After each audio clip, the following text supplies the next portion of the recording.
Here's a detail of first-hand account styled as a vivid, gritty recounting from a medieval knight fighting the Saracens during the Seventh Crusade, circa 1250, likely near the Battle of al-Mansurah in Egypt.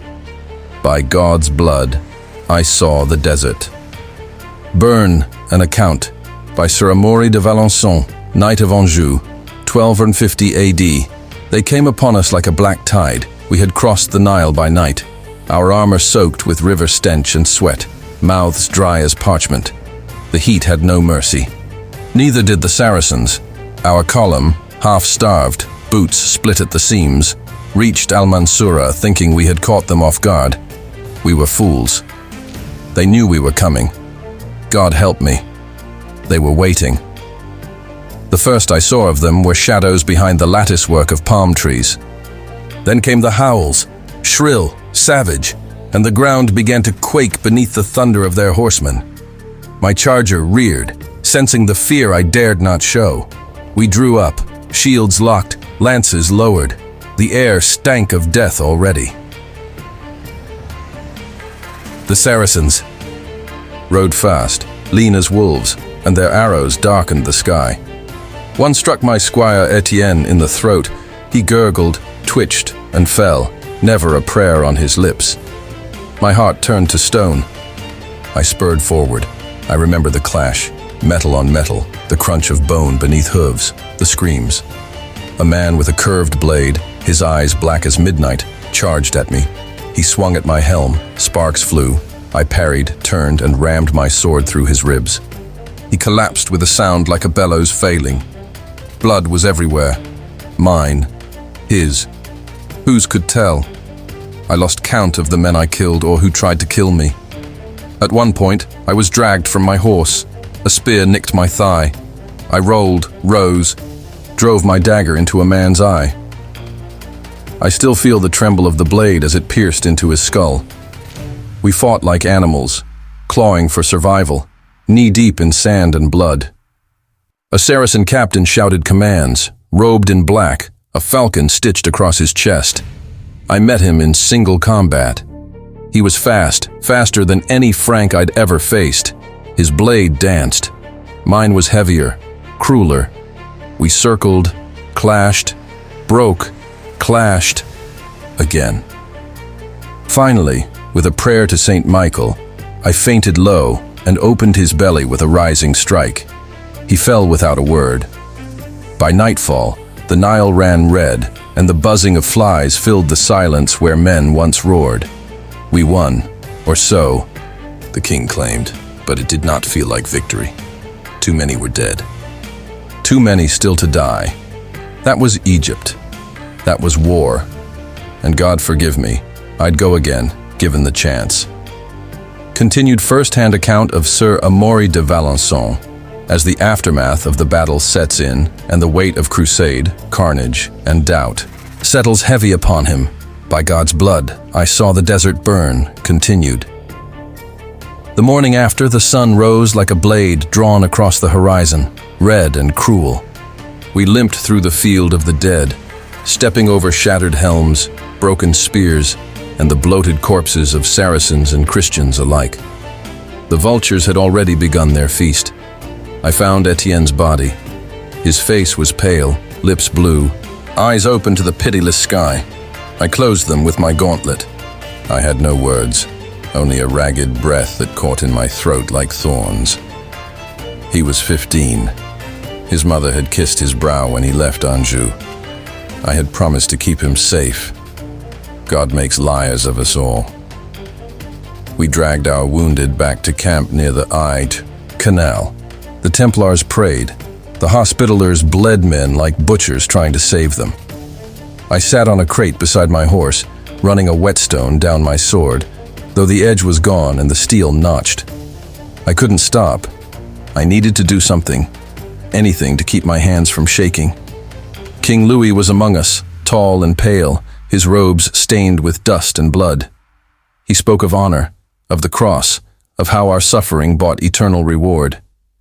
Some knights cheered, others just wept behind their visors. But I began to wonder. I had taken a man's life. No, many men, some with honor, others by rage. One I killed as he tried to crawl away, dragging his shattered legs. He looked back, mouthing words I did not understand, but his eyes begged, and I answered with steel, "Is that God's work? Is this His will?" I remember the preaching back home, the banners, the promises of Jerusalem. But there are no saints in the desert. Only men like me, dressed in holy cause, doing devil's work. That night, as the wind howled and sand crept into every wound, I dreamt of fire, of the city ahead, of al-Mansurah, its towers glinting like knives. They say it means the victorious. Perhaps they named it well, for the Saracens were not broken. Their strength gathered like a storm behind those walls, and we, ragged and bleeding, would soon be asked to storm it. I gripped my sword tighter. Whatever comes, I will meet it blade in hand. But may God have mercy on our souls, because the desert will not, of Sir Amaury de Valençon's brutal first-hand account, now turning toward the siege of al-Mansurah, where the idealism of the Crusade is choked. By heat, hunger, and horror, by God's blood, I saw the desert burn continued. Siege of al-Mansurah, Egypt, 1250 AD. We laid our camp outside al-Mansurah for 8 cursed days. The Nile lapped at our ankles, black and swollen. The heat swelled corpses like bellows. Horses dropped in their traces. Men followed. The Saracens harried us with arrows by day and demons by night. And then the king ordered the assault. They sent us forward through narrow alleys, where death came from windows and rooftops, from trapdoors and hidden knives. I saw a Saracen boy, 12, maybe, hurl a pot of Greek fire into our ranks. One moment, a dozen of us were pressing down a lane. The next, flame engulfed 2 Templars, and they became living torches, screaming, swinging blindly at anything near. I will never forget that. Sound, not in this life. Al-Mansurah was no city, it was a trap. Every street was a throat ready to close around us. They fought like devils. Men with curved blades and wicked eyes, yes, but also women, boys, old men with rusted axes. They didn't fight to win. They fought so we would never forget them. I broke through a barricade near the market square. My shield was splintered, arm numb, face streaked with soot and blood. A Saracen with a jagged spear charged me, shrieking. I caught the thrust on my vambrace, turned, and hammered the pommel of my sword into his jaw. He fell, and I finished it quick.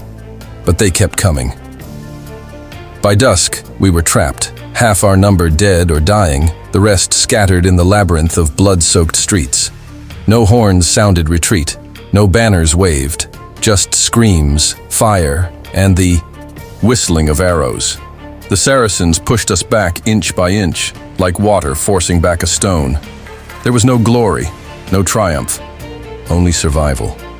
By God's mercy, or perhaps His indifference, I made it out with 5 others.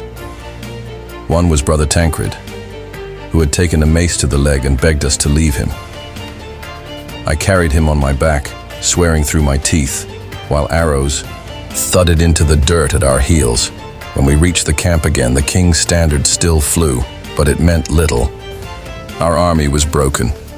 Al-Mansurah had swallowed us whole and spat us back as ash. That night, the wounded moaned like ghosts, and priests moved from man to man, giving last rites until their voices gave out. I sat beneath my cloak, polishing the blood from my blade until my fingers bled. The stench of pus and smoke clung to everything. I could still hear Etienne's voice in the dark, though I knew it was only memory or madness. We came to bring the light of Christ. But I tell you, this, the only light in Egypt is fire.